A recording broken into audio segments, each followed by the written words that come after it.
Shukrani, asanteni sana. Tafadhali tunaweza kuketi. Your Excellency, my dear sister Samia Suluhu Hassan, President of the United Republic of Tanzania, distinguished government officials, esteemed business leaders, ladies and gentlemen, hamjambo. Assalamu alaikum. It is my distinct honor and pleasure to join you here in Dar es Salaam for this Tanzania-Kenya Business Forum, a forum that reflects our shared resolve to translate our strong bilateral ties into practical, results-oriented and driven economic partnerships that create opportunity, drive trade and investment, and deliver real benefits for our people. I commend the rich and candid engagements that this forum has had since morning, as we have been ably informed. Your deliberations have not only identified concrete opportunities to deliver deeper collaboration, but have also clearly highlighted the practical constraints that must be addressed decisively and conclusively. Your Excellency, the Kenya-Tanzania partnership is anchored in deep historical ties and a shared vision for prosperity. Today, that partnership is evolving into a dynamic economic relationship driven by strong trade, investment, and strong people-to-people connection. Within the framework of the East African community, we are demonstrating that regional integration is not merely an aspiration, it is achievable. According to the latest quarterly statistics bulletin by the East African Community Secretariat, total East Africa trade increased significantly from $124 billion in 2024 to $156 billion in 2025, representing a 25% growth. Intra-EAC trade grew even faster by 28%, rising from $15.1 billion to $19.3 billion over the same period, though it still accounts for only 12% of the region's total trade. Our bilateral trade remains strong and steadily growing, reaching 860 million shillings in 2025, a slight reduction from $950 million in 2024, with near balanced flows on both sides. These numbers reflect deepening complementarities and expanding value chains between our two economies. Let me expound on this. We lost a bit of trade, close to $100 million between 2024 and 2025 because of non-tariff barriers. And I am very happy that in this meeting, business people from across the divide are speaking from the same script. Listening to Paul Ruto, listening to Heather of Amazons, listening to my good friend from Taifa Gas, my good friend Aziz, they are speaking a common language, a language of East Africa.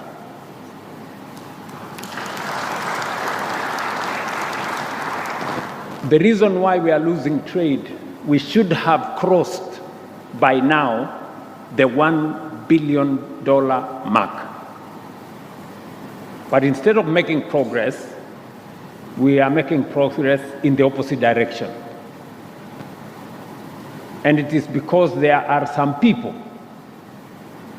bureaucrats at the borders, who are erecting roadblocks and creating barriers to our businessmen and women, and reducing the trade between our countries. I want to tell us that it is said you cannot share poverty, but you can share wealth.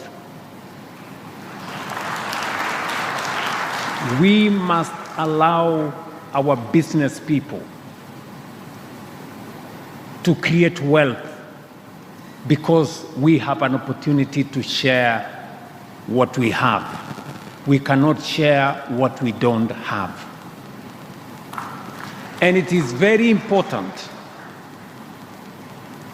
and it is the reason why I have undertaken this state visit on the invitation of my sister, President Samia Suluhu. Not because I lack something to do in Kenya, not because I am a tourist. Na sijakuja hapa matembezi. I have come here because we have serious business between our two countries and we share a common destiny. And I like the statements that have been made here. We want to recalibrate our relationship. We want to re-engineer our engagement because, as has been said here, Kenyans are not enemies of Tanzanians, and Tanzanians are not enemies of Kenyans. Our enemy is poverty, unemployment, and lack of development. And we can confront this enemy together. We will succeed together. The sooner and the faster we understand that, the better for all of us, and the sooner we find the solution. Look at what has happened in just 2 years. We have investors taking up opportunity in Kenya to the tune of $300 million in just 2 years. And they are not just taking up opportunity in Kenya.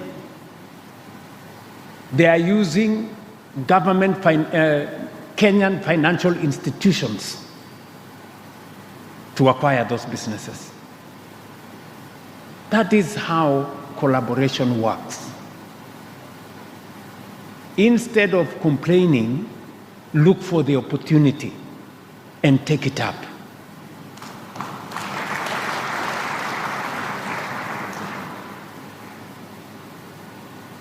Let me give you an example. When Amsons decided to buy shares and take over Bamburi Cement, some business people in Kenya came to complain to me, why are you allowing these Tanzanians to buy Bamburi Cement? This is our blue chip company. And I asked them, you didn't complain when Bamburi was owned by the French. How does it become a problem if it is owned by a neighbor in Tanzania? So are you telling me it was okay for the company to be owned by a French company, and you have a problem if it is owned by a Tanzanian national, an East African, a neighbor? This is the kind of mentality we want to kill. We want to make sure that what is Tanzanian is Kenyan, and what is Kenyan is Tanzanian. Ninyi mnanielewa?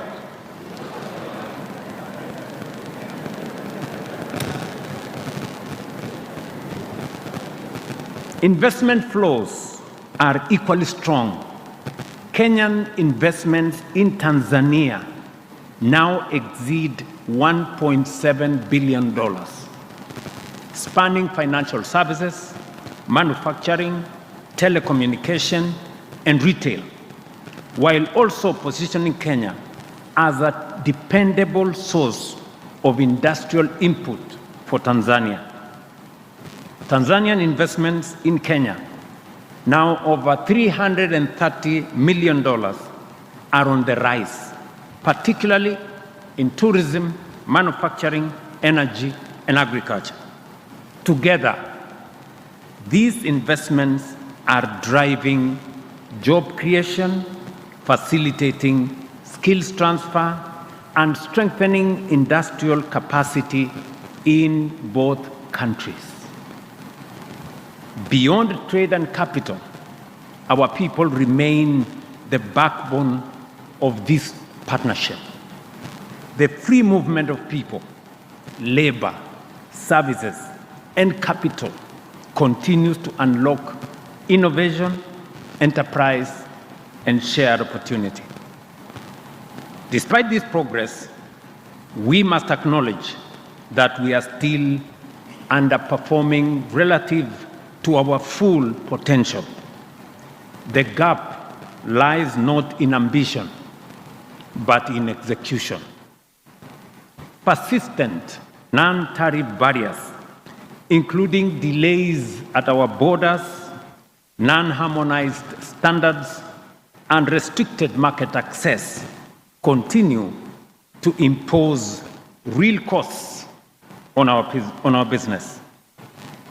And I am very happy that today my sister President Samia Suluhu and I have agreed and given instructions and goodwill from the highest levels of government to our officials that all the remaining non-tariff barriers, and we have counted them, they are about 20, they should be worked out and agreed before the end of this month of May.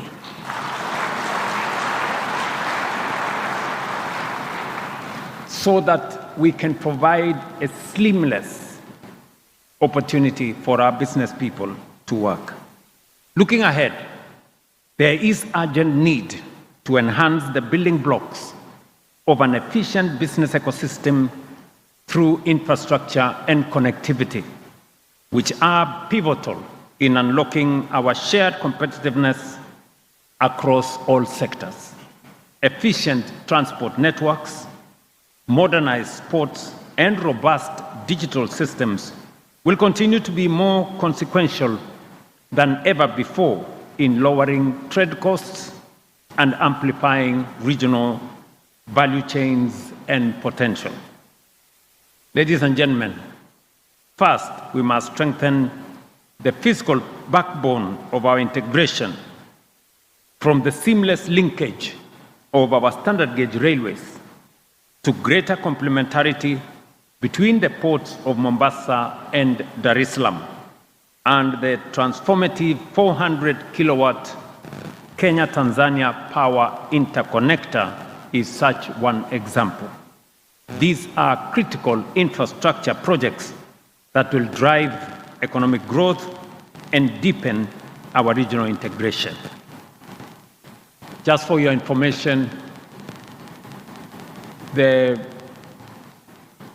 gas pipeline between Tanzania and the port of Mombasa, we signed off today for a feasibility to be undertaken and the necessary construction to be done so that we can connect the gas fields that you have here in Tanzania to Mombasa for us to get gas from this country and use it in Kenya to power our development.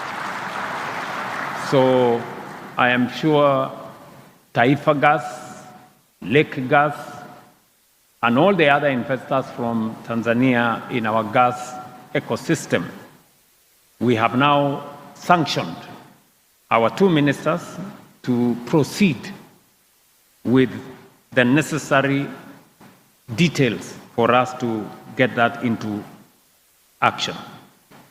The power interconnector alone, spanning over 500 kilometers, has synchronized our electricity grids and unlocked opportunities for expanded regional power trade. Reliable and affordable energy is the fuel that drives industrialization, and this project speaks to what coordinated regional action can achieve. Second, we must build a seamless financial and digital ecosystem. Our banks are already regional champions.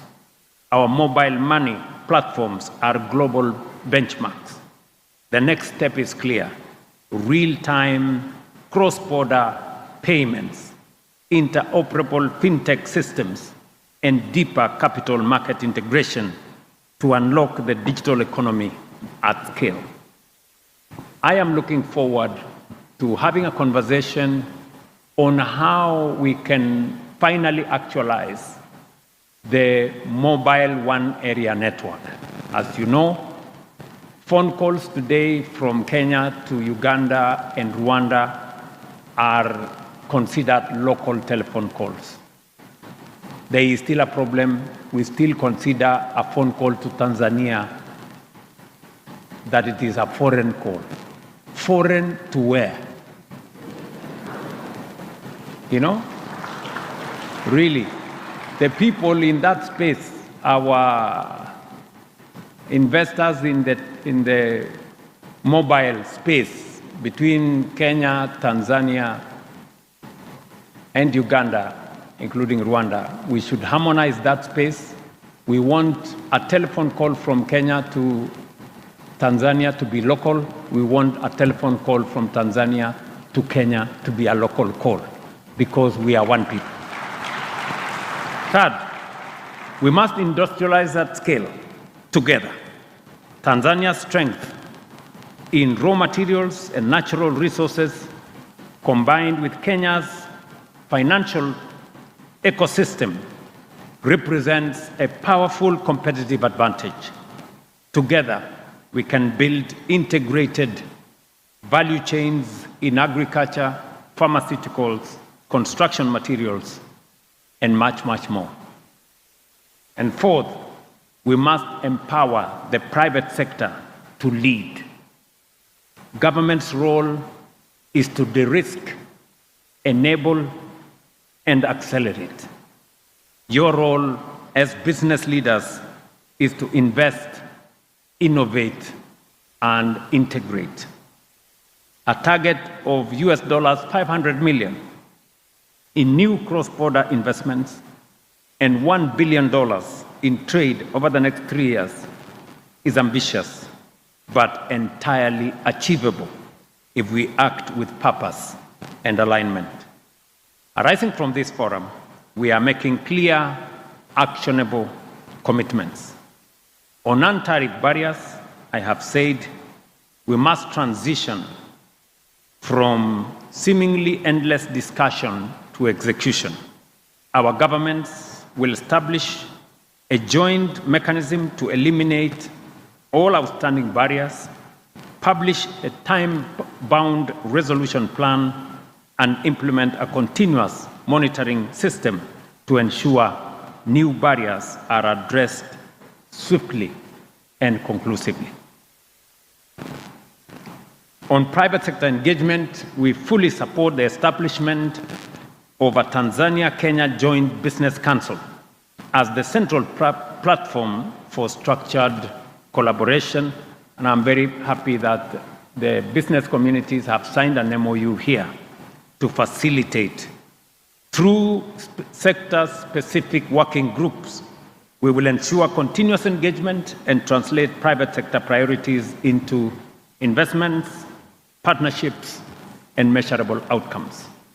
Beyond the Joint Business Council, we will institutionalize the Tanzania-Kenya Business Forum as an annual platform to review progress, track implementation of commitments, and unlock new opportunities. The forum we have had here today, and I want to encourage the private sector. If you want to make things easy, get partners from Kenya into your business and get partners from Tanzania into your business. That way, you will have the ear of government on both sides, and we will unlock all these transactions much more easily.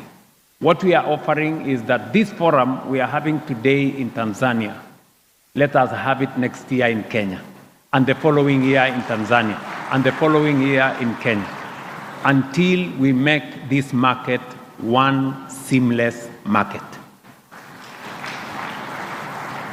Finally, these measures will complement ongoing efforts under the East African Community, including the single customs territory and one-stop border posts, which are already reducing border crossing times from days to hours, lowering logistics costs, and enhance predictability of businesses.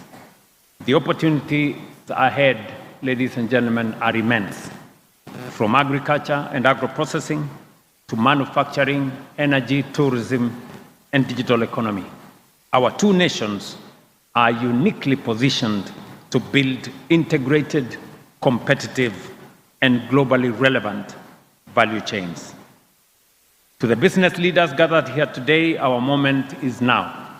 We must seize the abundant opportunities before us by forging partnerships and investing boldly. We reaffirm our steadfast resolve to providing a stable, predictable, and enabling environment anchored on regulatory clarity, investor protection, and private sector-led growth. Together, we are building two separate markets into an integrated economic system, and we are doing so not as competitors, but as co-creators of shared prosperity. If we act with unity, with resolve, and with purpose, I have no doubt that the Kenya-Tanzania partnership will ultimately stand as a continental model of what African integration can achieve: practical, impactful, and private sector driven. Let me conclude with the remarks that was made by the gentleman who prayed for us. That gentleman who prayed read a verse that I am very familiar about in Psalms 133. Correct? Yes. And in that verse, he told us, that verse says how good and how pleasant it is when brothers live together in unity. That is the unity of purpose we are called upon here. And as he read that verse, I was seeing uhuru na umoja. We got uhuru,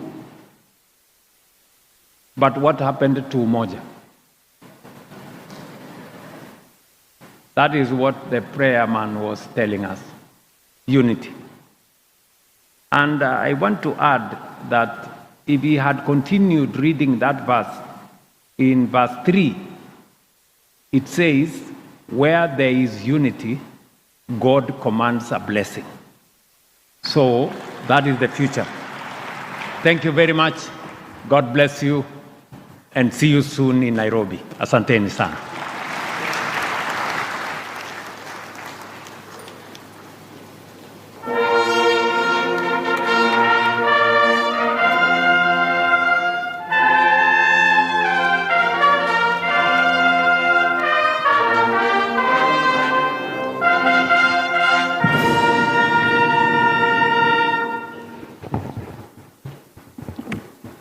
Naomba tukae.